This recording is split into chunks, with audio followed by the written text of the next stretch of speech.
Today, I want to talk to us about the forthcoming election, the general election, and I want to be specific on the educational sector. So, I will be talking to teachers, talking to parents and guardians, and again, talking to students.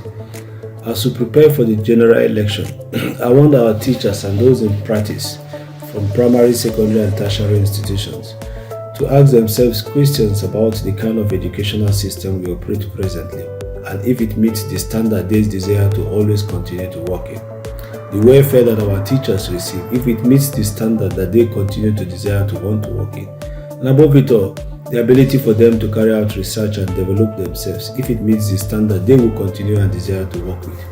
But if it doesn't, the election and the game provided for them an opportunity for us all as teachers, those in theories and those in practice, those in research.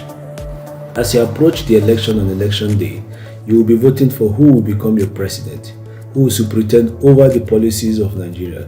You vote for those that will be policy makers, meaning you'll be voting for those that are in National Assembly. You vote for governors that will assist in the planning of educational policies, and you vote for members of the State House of Assembly.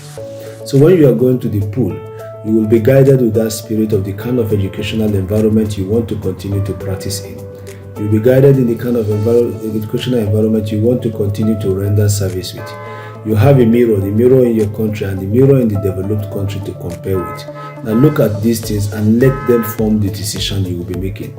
As parents too, are you happy at home each time you see that your kids are sent back from school when they have not graduated?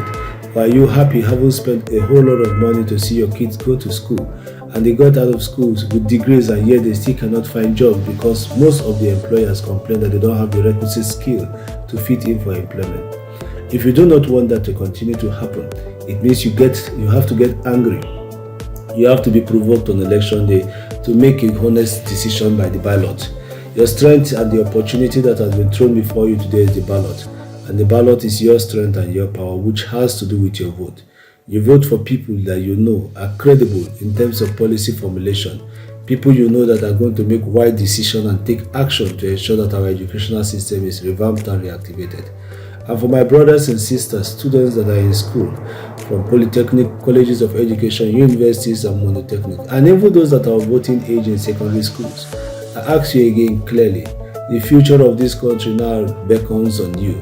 You have an opportunity again to begin to shaping the kind of leadership you want, and above it all, to begin to elect the kind of people you want to represent you. Now you must elect people that will have the action, the strength to take the action. People that will have the ability to ensure that there is total inclusiveness and equality education across board, both in the urban and rural settlement. People must be opportuned to have equal education. That is the kind of leader you should look out to vote for. You don't just vote because you want to vote. Something must drive you to vote. And that thing that should be driving you to vote on election day is the kind of education you want to graduate in. Is the kind of environment you want to find yourself studying in. It's also the kind of degree you want to acquire at the end of your studies, so that at the end you will be able to compete with brothers and sisters that have acquired education in countries that attempt to be the developed countries. We have an opportunity, and I'm appealing to students, I'm appealing to parents, I'm appealing to teachers. On election day, come out. Let us all come out. Let something provoke us to come out to vote. Let us vote for the kind of society we want. Let us vote for the kind of educational environment we will be proud of.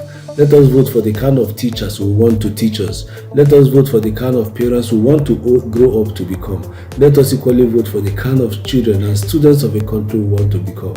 Because at the end, we may not have an opportunity like this again. So on election day, come out. Let the kind of education environment you want provoke you to come out and vote. Let the kind of teaching quality you want provoke you to make a decision you will make.